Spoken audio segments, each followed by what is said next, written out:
Hello, this is Patrick.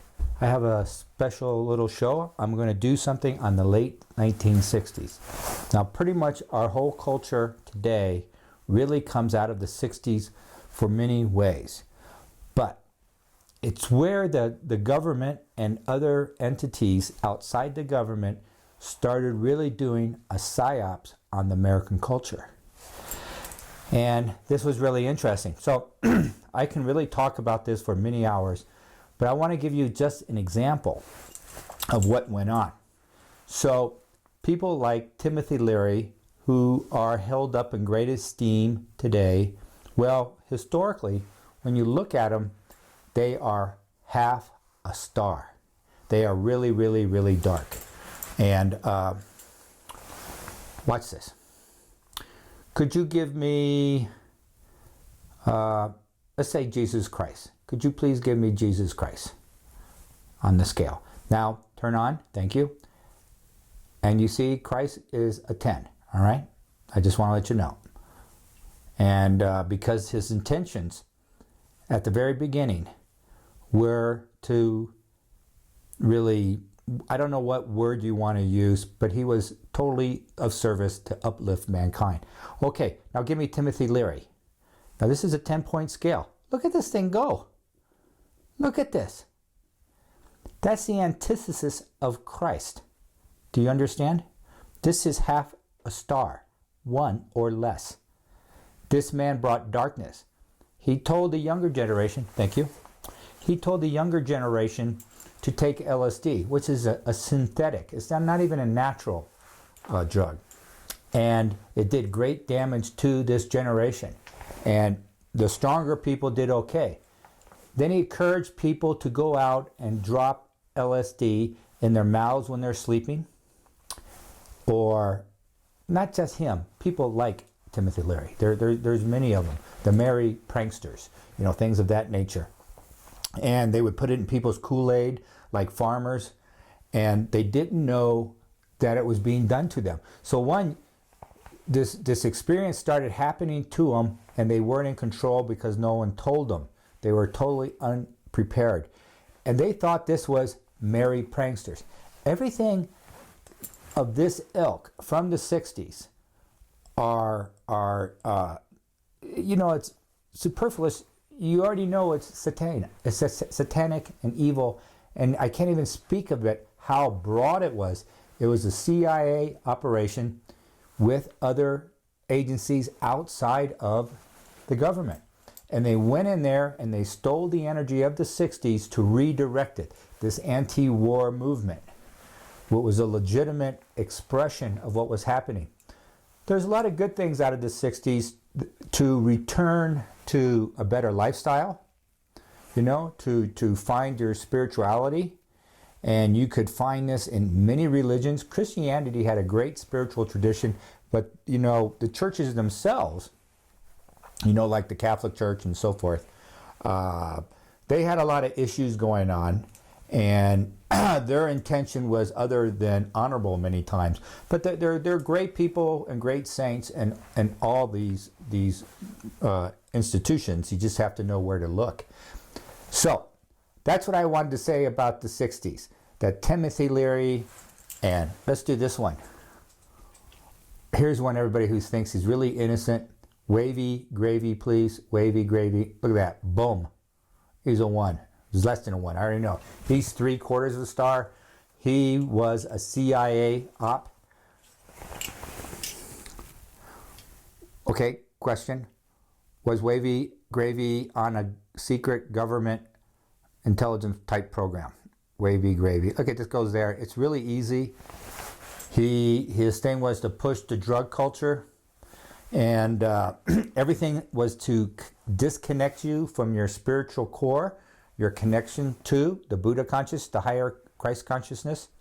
And all those words, they're a little bit different in frequencies, but they're all honorable to push you along the journey. And I think that is critical to know we are here now, and they're legalizing marijuana. But the people who can get the licenses for marijuana, they're the same people that were selling it when it was illegal. They're mafia type people, and the government is mafia. So hopefully, if we're going to have legalization of marijuana, it should be for free. You know, you understand? To make the intention correct. But I don't think ultimately is the way to go. You know, I've been fortunate that not to have money to be able to afford marijuana, to be able to afford alcohol, to afford these illegal drugs and other drugs and prescriptions. I just don't take drugs. I don't drink alcohol, because that way you get a pure connection to your higher self and a pure connection to not only the divine universe, but universal truth, which is the key here. You want truthful information so you can make the higher choices in your life. And that's the key. Pope Nicholas I, I believe he's like 850 AD. He was the one, I might be wrong on this, it might be, I think it's a little later, maybe 930 AD, whoever that Pope was. He wrote a letter to the Archbishop of Canterbury and said, there's two things. A, you have to come through the church to connect with Christ. Because everybody was going out there praying in the woods. And they didn't like this, because they're having their own expressions and experience with the divine energy that's out there. And what you find in nature, and you can strengthen yourself. They didn't want that. They wanted the power. So they started that tradition of you have to go to the church, talk to the priest, and so forth, and we'll tell you how to think. We'll tell you how to pray. We'll tell you how to live. And don't forget to give our money. And the other point was, this was Pope Nicholas I. He wrote to the Archbishop of Canterbury, and he said, build the churches and the chapels on previous pagan sites.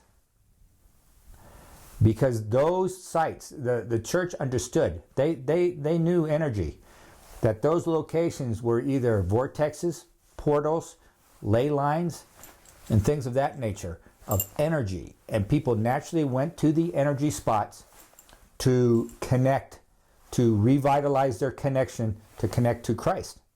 It's pretty simple, and it's free. Christ is free.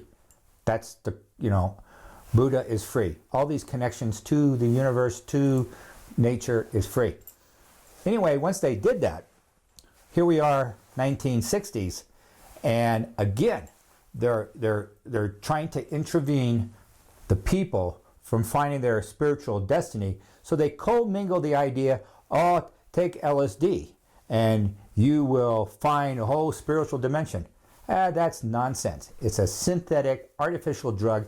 It's there and designed to inhibit your connection to your higher self. Now, marijuana and the mushrooms, they actually have a legitimate place, but you should do that in conjunct with a shaman or a spiritual guide or a spiritual priest that can help guide you through your journey, especially for a vision quest, but it can happen at any time in your life when you need to connect. But I'm just talking about once or twice here. It's not recreational use. What happened, fast forward, year 2016, here we are at Christmas.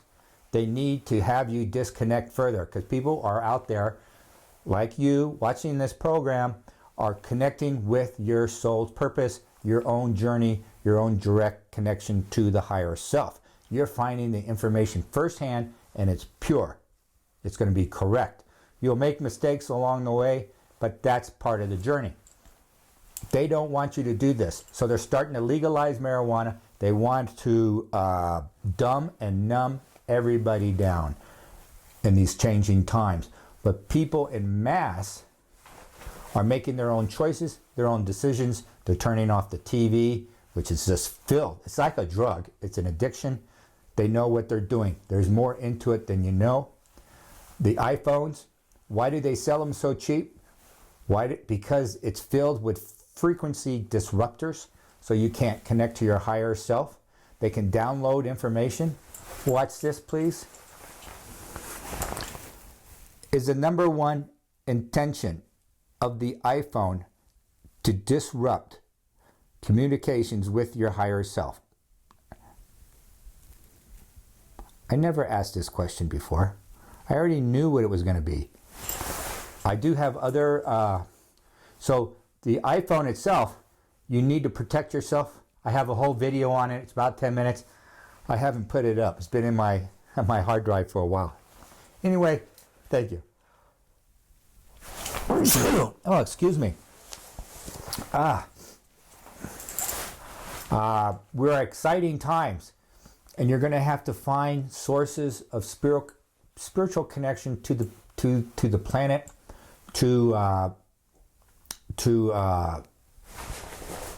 nature is really important, and animals play an important part. And if you're not grounded, you're going to have a hard time getting through the next 3 years. Okay? I have so much information to give. There's so much going on. But I just want to, sometimes I can just draw a little picture and keep it simple, and everybody go out in life, and you can do it on your own. You're going to start asking yourself questions when you meet people, you meet organizations, when you see things being done to you. You're going to ask automatically, is somebody trying to control me here? Is this a control mechanism, or is this a genuine, friendship coming up? Hey, thank you. I appreciate you all listening, and Merry Christmas, and good luck what's coming. Bye-bye.